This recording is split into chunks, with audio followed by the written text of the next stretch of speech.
Okay. What's up, guys? Welcome to another video. Oh my goodness, it's been way too long, hasn't it? It's been like a month and a half? How long have I been gone? I don't even know. I can't even tell what day it is anymore. Honestly, it's just insane. I just thought I'd sit down with you guys and talk about why I need a break. And you know, I thought I'd get a little cozy. I usually film in front of my closet, and I know that's really boring because there's nothing to look at. So I have my beautiful dresser in the background, so it's not quite as boring. I finally got this beanbag in my room, and let me tell you, this thing is a lot bigger than it seems. It's so big, so I was trying to figure out where to put it in my room, and it's a whole nother thing. So let me go ahead and talk about future videos before I get too much into what has been going on, because I'm super excited about what is coming. I decided that it would be fun to do some more vlogs and just kind of be a little bit more real with you guys, because I know in my past videos I don't, obviously I don't want to share everything, because that, for one, that would be like super boring. For two, y'all don't need to know everything that goes on all the time. There's been something missing from my videos that just makes it feel like it's not authentic or truthful, and I don't know if that comes across to you, the audience. I've noticed that when I make my videos, almost because I'm too scared to that I'll share too much or it'll be too much, and I don't know, I've had like people stalk me in the past, and that is not cool, and I'm like really scared to share too much information to where it'd be dangerous, and it's a shame that that's the world we live in. I thought maybe if I do some more vlog style videos, kind of just talk about what life is like, kind of give you a more of a slice of life kind of feel to my videos, more so than this is a cooking show and this is a sketch comedy, although I probably will still be doing all those fun things, and the sketch comedy probably won't change too much just because it's a sketch comedy, and I love writing comedy because hopefully it makes you guys laugh, because I love to laugh and make others laugh. So that's the future. And the reason I haven't been making videos, it's kind of scary to say this out loud because I don't really talk about it anyways, and I've had a hard time even talking to like my friends about it, about what's been going on, but I think if I say it, it'll help me just kind of get it out, and then I don't have to worry about it so much. And then also I know other people are going through what I am going through, and sometimes it's nice to hear that you're not the only one. A big reason why I need a break, I already kind of talked about, was because I felt like I was making videos to make videos. Because I had to make videos. I felt like I had to be productive. It was weird because I keep comparing myself to how it was when I was in school. Because when I was in school, obviously I had my classes. I had to make sure, I was, doing normal human things like eating and sleeping. I was in all sorts of extracurricular things, as far as like student films, web series. I was doing background acting, which I've talked about on this channel before. I had 2 part-time jobs, so I was always juggling, and I had this YouTube channel. So I was doing a lot of stuff. But it felt like when everything kind of went upside down and we all had to stay at home, I had to continue being that productive, but I didn't have to. And for this channel, it felt like I should be making more videos because I had more time. And so I was pressuring myself into making content, but I didn't really connect with the content. And I think that's really important. I felt like what I was putting out there was just to put something out there. It wasn't something I was passionate about. There we go. I need more passion in my videos. I even feel more passionate about this video, so hopefully I'm going down the right track. So I thought a break would help, and I would, start coming up with more ideas. I don't know, my channel just didn't feel like it was doing what I needed it to do. And so I took my break, and I wasn't coming up with any ideas. And I suffer from anxiety a lot, and I have been incredibly anxious, and I haven't been able to pinpoint it because, for one, I don't have the super busy schedule like I was talking about earlier. I don't have the pressures of being a college student and having to have the good grades. I feel the pressure of needing to find a job, but it's not like I am living paycheck to paycheck. I'm making enough. You know, I'm not going out. I'm not spending any money. So it's not like being in college where I was trying to figure out tuition and scholarships and all that stuff. That's done. And I think because in our society we define ourselves by our jobs. Trying to find a job, because the job market is just, it's insane. I've talked to my other friends who have graduated and no one's been able to find a job, and it's so stressful. But I feel like I need to have a job. And the jobs I've been looking at, because I want to get into the entertainment industry, so specifically film and TV, not just because that's what I majored in, but because that's what I want to do. Obviously, that's why I'm here making YouTube videos and stuff. And it's like, I've done so many things. I never sat down and was like, I'm only doing this and I'm going to get really good at it. I thought I would be better off if I was well-rounded.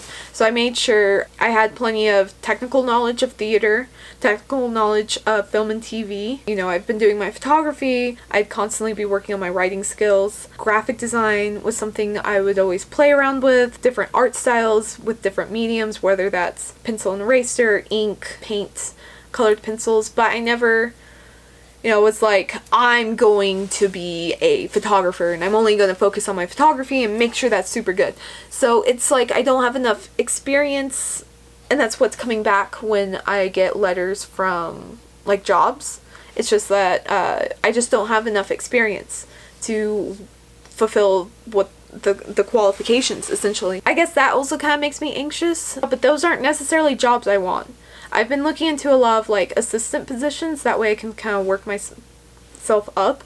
But I mean, if you've been on this channel for a while, or if you know me personally, you know that I want to do acting, and those positions won't necessarily lead me to a role. Maybe that's why I'm just not getting the position. It's not just that I'm not qualified, it's just not where I'm meant to be. And it's really hard to accept that. So I've been so anxious about that, and then it's like I get so anxious I don't work on anything, and then I get in my head and I have anxiety attacks. It's not fun. You all have been just so sweet. I've had people reach out to me in the comments. My friends text me through Instagram asking if I'm okay, if I need anything, that they're there if I do need something. And I think that's just so sweet to have people who care about me, and it means a lot to me. It really does. I am working on it. I can't say I have a good grasp on it. It's so bad. Sometimes I freak out and then I don't feel like doing anything. And sometimes those friends, they'll text me and I don't text them back for like days. And I'll be like, oh my gosh, I'm so sorry. It's like, it's not that I don't want to talk to you. I really want to talk to you, but it's just having, I don't know, is emotionally taxing? No, I don't know. I don't know if you get the same way too, but it's like, I just don't reach out, and that's just how I've been feeling, where everything's just kind of built up and Okay, so I filmed this whole other section and the camera wasn't rolling. This is what I feel like my life has been like. But it's okay. It's alright. I'll redo it for you guys. Anyways, what I basically said in the second part was that I've had some other health issues that I've been dealing with. For the past year and a half, I've been experiencing hypothalamic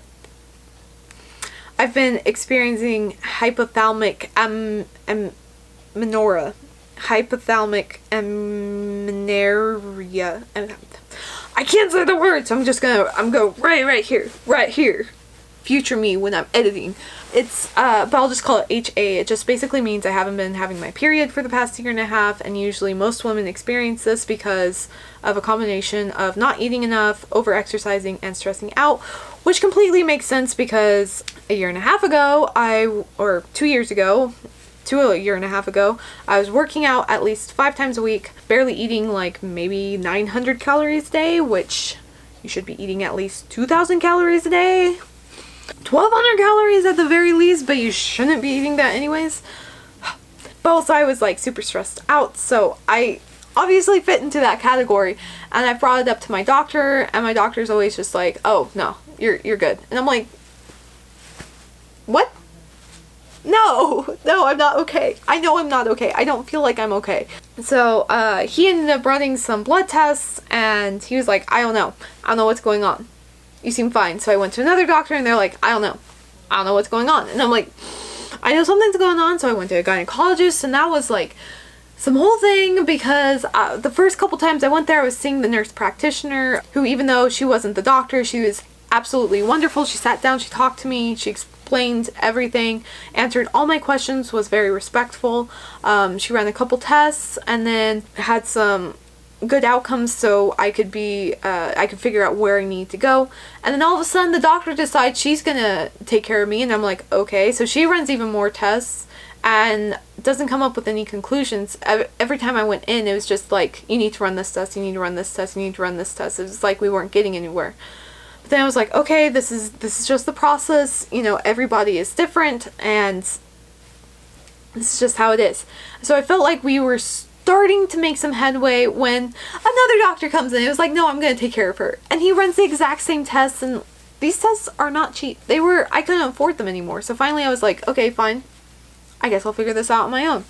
And I haven't been able to figure it out on my own. The others put me on birth control, and that was like, oh, that was a whole mess. I don't ever want to go through that again. Sorry if this is TMI, but also not sorry, because this is literally what's going on, and this is why I have anxiety. But besides that, the original doctor I was going to, which is just my regular doctor, he said I had high cholesterol, and I'm like, what? And he said, yeah, you need to eat more lean protein and leafy greens. And I'm like, I seriously have a salad 3 to 5 times a week. I don't eat any red meat, except I will occasionally have a steak, like maybe once, maybe every 2 months, maybe. And then I might have ground beef like once a month. But otherwise, it's chicken, it's fish, it's, you know, like beans and stuff. And it doesn't make sense. I guess it's genetics. And it's stressing me out because I'm not getting better, and I'm like, I don't even know what to do. I'm obviously not a nutritionist. I'm obviously not a doctor. I'm just a girl with issues, and it's so frustrating. I do feel a lot better getting this all out. And if you're going through something similar, or if you're stressed out for whatever reason, I understand you. I know what you're going through. It is so difficult, and it's so frustrating, and I get so anxious, especially when it comes around eating, and sometimes I don't eat enough, and I know I don't eat enough, and this is like, I'm like, Kat, this is why you're not getting better. Sometimes I feel like I shouldn't be eating more, and it's just, I have low self-esteem when it comes to body image, and I'm like, Kat, you're beautiful. And I just gotta tell myself that. And you just gotta tell yourself that if you're going through a similar thing, because I know it's hard and it's frustrating, but we will prevail, and we're just amazing, and think of all the amazing things the human body is capable of, and all the amazing things we can do and we have done. So that's what I've been going through. No job, health problems, and it's... But I do have a lot of really great content in the works. I'm so excited to share all of it with you, to make it for you, and I'm very much so back in that passion for making content for you all. I have one video I want to do where my grandma was like, oh yeah, put mayonnaise in your hair and it'll do something, so we'll try that out together. And then I think I'll go through my purse with you, because I'm basically Mary Poppins when it comes to my purse. I've actually been called Mary Poppins because my friends and family or whoever has been like, oh yeah, well, do you have this? And I always have it. I always have something in my purse. Something always works, and it's insane. If you know me, you know. If you know, you know. So watch out for those. Make sure you subscribe and hit that little bell so you get all the notifications, and like this video. I would greatly appreciate it. I really hope you're doing okay. And I totally understand if it feels like the world is just against you, because sometimes I feel like the world's just against me, and it's not. I just have to remind myself that. But please take care of yourself, do what you have to do. These are like really crazy times. There's no normal, we don't know where we're going, and it's really crazy, but we're gonna get through this. It'll be amazing. And if the only thing you do during this crazy time is earn the ability to say that you survived a worldwide pandemic, then I think we're good. So just take care of yourself, stay safe, stay home, wear a mask. It's great seeing you guys again and touching base. Take care, and I'll see you next video. Bye.